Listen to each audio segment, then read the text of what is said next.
across the lake from Galilee. When Jesus stepped ashore, he was met by a demon-possessed man from the town.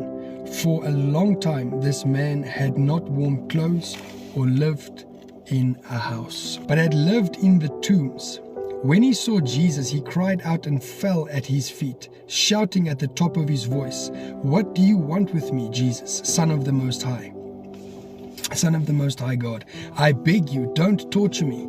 For Jesus has commanded the impure spirit to come out of the man. Many times it had seized him, and though he was chained hand and foot and kept under guard, he had broken his chains and had been driven by the demon into solitary places. Jesus asked him, "What is your name?" "Legion," he replied, because many demons had gone into him. And they begged Jesus repeatedly not to order them to go into the abyss.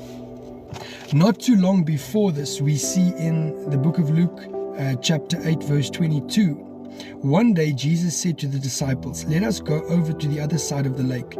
So they got into a boat and set out. As they sailed, he fell asleep.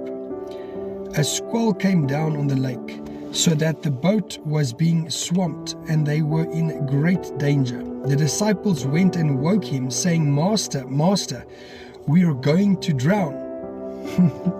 Isn't it like that in our daily life as well? When we're going through so many struggles, when we're going through so many issues, it feels like we are drowning. We're in a place where we can't do anything or move in a certain position, that we are stuck.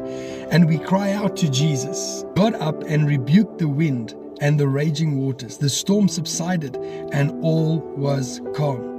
Jesus was about to go over the lake with his disciples to go and cast out demons in this possessed man. Jesus didn't just go there for nothing. He had a purpose. He had a plan. He has a plan and a purpose for your life. For the scripture says, "For God knows the plans he has for you, plans to prosper you, not to harm you, but for a hope and a future." To you and I, it might look like, why would we be going through this? What is there to understand? God, I don't understand. Help me. We were not called to understand what is going on. We were called to trust God. Likewise, just like the disciples had to trust Jesus as they were going over the water.